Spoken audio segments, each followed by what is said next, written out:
भगवान जगत मंगल के लिए हर लीला करते हैं। उस समय एक भयानक राक्षस प्रकट हुआ था, तारकासुर। इतना प्रबल प्रतापी था कि तीनों लोक में कोई भी लोकपाल, कोई देवता, कोई ऋषि मुनि अपने श्राप से या अस्त्र शस्त्र से, दिव्यास्त्र से मार ही नहीं पा रहे थे तारकासुर को। अजर अमर, जीता नहीं जा सकता था। सब ब्रह्मा जी के पास गए और ब्रह्मा जी से कहा कि हमें तो लग रहा है इस दैत्य की मृत्यु ही नहीं होगी। कोई भी देवताओं के अस्त्र शस्त्र, ऋषि मुनि के शाप और दंड, कुछ नहीं इसके ऊपर प्रभाव पड़ रहा। तो ब्रह्मा जी ने कहा मैं देखकर बता सकता हूं कि तुम जितने भी लोकपाल सब मिलकर मारो तो भी नहीं मारा जाएगा। इसे भगवान शंकर का पुत्र हो तब मारा जाएगा। भगवान सहायता करें। और मैं जो कह रहा हूं वो बात ध्यान से सुनो। सती जी ने दक्ष के यज्ञ में देह का त्याग किया और हिमांचल के घर में पार्वती जी के रूप में जन्म लिया। भगवान शंकर को पति बनाने के लिए घोर तप किया। इधर भगवान शिव जी तो सब कुछ छोड़े हुए पुनः समाधि में। जे ही पार्वती जी की सूचना मिली तो प्रेम में मगन होकर मन को संभाला और समाधि में गए। अब बड़े असमंजस की बात है कि ब्याह के लिए इनकी समाधि भंग हो, और समाधि भंग करने के सामर्थ्य त्रिभुवन में किसी के नहीं। एक उपाय हो सकता है, यदि तुम सब जाकर कामदेव की विनय करो, कामदेव जाए भगवान शिव को काम से युक्त करे तो विवाह होने में देरी न लगे। शिव की समाधि काम भंग कर सकता है। जाकर शिव जी के चरणों में हम तुरंत मना लेंगे, समाधि केवल ये भंग करे, और विवाह के लिए राजी क्षण में हम उन्हें कर लेंगे। ब्रह्मा जी ने कहा, क्योंकि ब्रह्मा जी को पता था हरि जी ने पहले वचन ले लिया है। लेकिन पार्वती जी के प्रेम को सुनते ही इतना उमगे और बस समाधि में पहुंच गए। अब देवताओं ने कामदेव को बुलाया। कामदेव उपस्थित हुए, 5 बाण धारण करने वाला और मछली की ध्वजा। देवताओं ने कामदेव से कहा कि हम सब पूरे त्रिभुवन की रक्षा इस समय तुम्हारे हाथ में है, जाओ और भगवान शिव की समाधि भंग कर दो। कामदेव लगा तुम्हारा सबका दिमाग तो सही है, ज्वाला में झोंक रहे हो हमको, भगवान शिव की समाधि हम भंग कर देंगे। सबने विनय किया कि आप पूरे त्रिभुवन की बात है, तारकासुर आतंक मचाए हुए है, किसी भी देवता का, भगवान शिव की समाधि हम भंग कर देंगे। सबने हाथ जोड़ा और कहा बड़ा यश मिलेगा आपको, सबकी रक्षा का आपको उत्तरदायित्व तो ब्रह्मा जी ने आपको दिया है। तब उन्होंने कहा अच्छा, यदि ऐसा उत्तरदायित्व दिया है तो परहित लाग तजय जे देही संतत संत प्रशंसे दे। मेरा नाश तो है ही शिव की समाधि भंग करने में, पर अगर सबका कल्याण है मैं तो अपने प्राणों की बाजी लगाकर भी वही उपाय करूंगा। सबको सर नवाया, ब्रह्मा जी का स्मरण किया कि पितामह की आज्ञा है, और अपने सहायक बसंत ऋतु को लेकर 5 बाण। मन में निश्चय किया शिव विरोध का मतलब है मृत्यु, पर मैं जगत मंगल के लिए करूंगा। बस वहां से जे ही चला अपना प्रभाव फैला दिया। पूरा संसार काम के वश में हो गया, पूरा संसार। जितने ब्रह्मचर्य, नियम, संयम, धीरज, धर्म, ज्ञान, विज्ञान, सदाचार, जप, योग, वैराग्य, विवेक, सब काम के प्रति व्याकुल हो गए। भाग्यो विवेक सहाय सहित सुसुभट संयुग महिमुरे, सदग्रंथ पर्वत कंदर निमो जायते अवसर दुरे। ये संयम, नियम, ब्रह्मचर्य, योग, ज्ञान, वैराग्य सब ग्रंथ में लिखा रह गया। सब लोग कह रहे हैं क्या हो रहा है, सबके हृदय में काम भाव जागृत हो गया। जे सजीव जग अचर चर नारी पुरुषा नाम, ते निज निज मर्याद तज भय सकल बस काम। स्त्री पुरुष संज्ञा वाले चर चर प्राणी सब अपनी मर्यादा छोड़कर काम के अधीन हो गए। सबके हृदय में एक ही अभिलाषा, काम। बेलें वृक्षों में चढ़ने लगी, नदियां समुद्र में, ताल तलैयों सब जड़ में। जब जड़ की दशा तो चेतन जीवों की दशा क्या, आकाश जल पृथ्वी में विचरने वाले पशु पक्षी सब अपने ऋतु को भुलाकर काम विवश हो गए। कामांध चकवा चकवी, रात दिन का भेद छोड़ दिया। देवता दैत्य मनुष्य किन्नर सर्प प्रेत पिशाच भूत प्रेताले तो सब काम ही के गुलाम हैं। इनकी दशा क्या वर्णन करें। हम दशा उनकी वर्णन करते हैं जो ब्रह्माकार वृत्ति में थे। बोले भय काम बस जोगी तापस पामरन की को कहे, देखें चराचर नारी में जे ब्रह्म में देखत रहे। अबला बिलो कहीं पुरुष में जग पुरुष सब अबलामयम, दुई दंड भरी ब्रह्मांड भीतर काम कृत कौतुक अयम। जोगी जी, तपस्वी जी, ब्रह्म ज्ञानी जी, ये सब जो है जो ब्रह्म में देख रहे थे वो नारी में देखे। ऐसा काम का प्रभाव। अरे भाई, स्त्री पुरुष जड़ चैतन्य जोगी ज्ञानी ब्रह्मचारी नियमी संयमी बैरागी तपस्वी सब काम के अधीन। धरी न काहू धीर सबके मन मन सिज हरे, और जे राखे रघुबीर ते उबरे तेहु काल मह। जो भगवान के चिंतन में डूबे थे, उन जो भगवान के दास थे, उनमें कोई फर्क नहीं, क्योंकि काम का फर्क अहम में पड़ता है। 48 मिनट में पूरे ब्रह्मांडों में काम का कब्जा। कोई ऐसा नहीं, भगवान जिसको बचाए उसके सिवा कोई ऐसा नहीं जो काम के अधीन ना हो गया हो। अब जे ही कामदेव भगवान शिव के पास पहुंचा, जे ही शिव जी को देखा डर गया।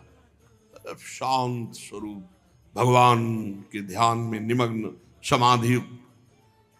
शिव ही बिलो की ससंख्य उमारू भयो जथातिथि सब संसार। 48 मिनट बाद जब वो भगवान शिव को देखा, घबरा गया। जो ही घबराया तो पूरा ब्रह्मांड चैन से हो गया।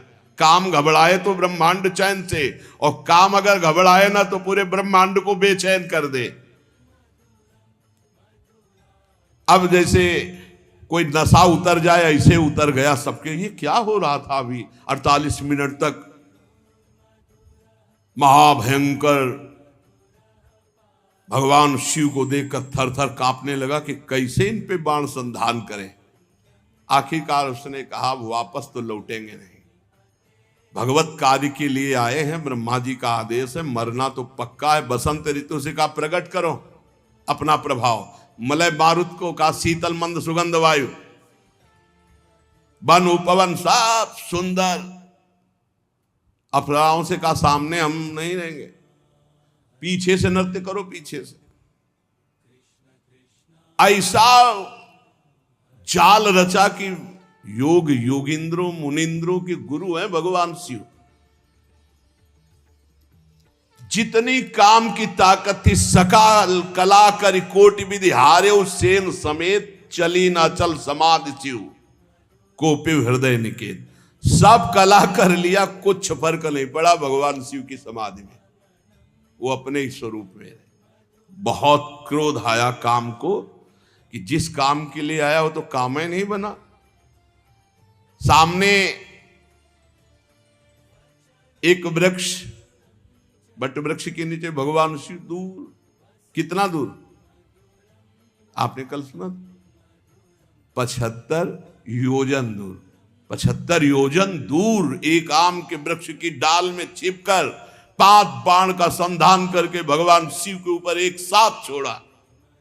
कान तक खींच करके कामदेव के तीक्ष्ण बाण 5 जाकर भगवान शिव के हृदय में लगे। आंख खोल दिया। ये देखो कितना प्रबल है। बुनगा होके ताल ठोकते हैं। अपने लोग भुनगा होके ताल ठोकते हैं। अरे सोचो 5 बाण मारे तो शिव की समाधि भंग हो गई। इसलिए राधा राधा राधा राधा। शिव जी ने आंख खोल करके, कौन ऐसा जो मेरी समाधि को खोल सकता है? भगवान शिव की दृष्टि अमोघ है। तुरंत देखा आम की पल्लों पर छुपा हुआ काम बाण संधान करके मारा। शिव जी ने 2 बंद कर लिए, तीसरा खोल दिया। 2 से देखा और 2 बंद किए, जो ही तीसरा तो मैं पेड़ सहित भस्म हो गया। शिव जी की तीसरा नेत्र खोलते ही राखें मिली हुआ, न काम के धनुष, न बाण, न पेड़, थोड़ी मुट्ठी भर राख पड़ी थी। शिव है। अब तो हाहाकार मच गया पूरे संसार में। जितने साधक थे, योगी बैरागी ज्ञानी, बोले जय भगवान, काम भस्म हो गया। सारी झंझट तो इसी की थी। बड़े बड़े डरते इससे। सब ने कहा भगवान तुम्हारी जय हो, जिंदगी भर के लिए अब कोई चिंता नहीं, क्योंकि यही चिंता है। बड़े बड़े साधक सब नाचने लगे, योगी, ध्यानी, ज्ञानी, बैरागी। अब क्या, काम भस्म हो गया। विजयी जोगी अकंटक भय पति गति सुनत रति मूर्छित भई। रति ने सुना हमारे पति को भगवान शंकर ने भस्म कर दिया, रोते हुए गए, चरण पकड़ा, आशुतोष कृपालु शिव आप हमारी रक्षा करें, आपने तो हमारे सुहागई को भस्म कर दिया, प्रभु आप कृपा करो। तो कहा ठीक है, तुम्हारे पति का नाम आज से अनंग होगा। शरीर तो नहीं देंगे हम, सामर्थ्य दे देंगे, बिना शरीर के सबके हृदय में अपना प्रभाव रखेगा। अनंग, शरीर रहित पर सबको अपने अधीन करने की सामर्थ्य।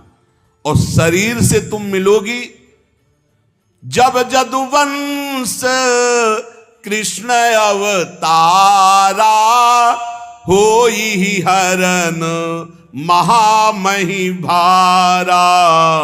कृष्ण तनय होई ही पति तोरा, बचनु अन्यथा होई न मोरा।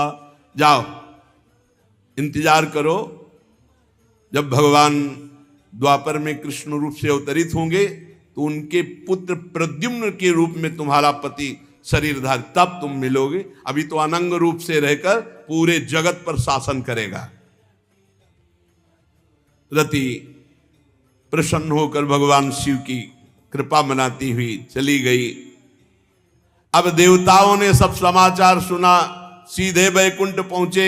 ब्रह्मा जी को ब्रह्मलोक से, बैकुंठ से हरि को, और कहा प्रभु तुरंत कैलाश चलो, दोबारा समाधि न लगने पावे, क्योंकि फिर वो अपने मन को समाधि में लगा लेंगे। विवाह की बात तुरंत रख दो चल के, अब समय मत दो। सब गए और बोले कृपा सिंधु वृषभध्वज, याद होनी चाहिए आपसे। हमने कहा था विवाह, आप समाधि में बैठ गए तो भंग तो हो गई समाधि। सकल सुरन के हृदय शंकर परम उछाहु, निज नैन देखा चाहे नाथ तुम्हार विवाह। कैसे आए सब? बोले प्रभु हम तो सब बराती बनने के लिए बिल्कुल तैयार है, दूल्हा बन जाओ आप, और विवाह अब समय नहीं देंगे आपको समाधि का। प्रभु पार्वती ने अपार तपस्या की आपकी प्राप्ति के लिए, अब अंगीकार कीजिए। भगवान शिव मुस्कुराए। ब्रह्मा जी ने कहा, दुंदुभी बजना शुरू हो गई, जय हो। ब्रह्मा जी ने कहा सब तैयारी करो, बारात की तैयारी करो, क्योंकि इनके पास तैयार होने के लिए कोई व्यवस्था थोड़ी, सब तैयारी करो। नगाड़े बजने लगे, जय हो जय हो। भगवान शंकर ने कहा कि सप्त ऋषियों ने हमें बताया था पार्वती जी के प्रेम को, तो ब्रह्मा जी ने कहा हमने उनको घर भेज दिया है, और हमने सूचना भी कि विवाह की तैयारी करो। वहां तो तैयारी पहले से शुरू है, अब आप तैयारी कर लो। ब्रह्मा जी ने कहा देरी की बात नहीं है, लगन इधर लगन। मंगल कलश हिमवान के दरवाजे पर, कैलाश में क्या मंगल कलश, सुमन वृष्टि हो रही है। ब्रह्मा जी ने कहा देखो दूल्हा रहोगे आप, पर आगे नहीं रहोगे, सबसे पीछे तुम्हारी बारात रहेगी, सबसे पीछे भगवान शंकर। लगे सवारन सकल सुर बाहन विविध विमान, हुई सगुन मंगल सुबद करई अप्सरा गान। अब अपने अपने सब वही कैलाशय में श्रृंगार हो रहा है। भगवान विष्णु की अलग, ब्रह्मा जी की अलग, देवराज इंद्र की अलग, वायु देवता की अलग, वरुण देवता की अलग। भगवान शंकर ने हुंकारा भरा कि आ जाओ भाई हमारे पार्षद, हमारी भी तो बारात है, तो आओ सब हमें श्रृंगार करो। दूल्हा का श्रृंगार हो रहा है। दूल्हा कौन है, बस यही ध्यान रखना है, देवादिदेव महादेव। तो अब इनका श्रृंगार कैसा होगा, और इनकी बारात कैसी होगी, आज कर लेने दो श्रृंगार, कल विवाह करते। श्री राधा वल्लभ लाल की।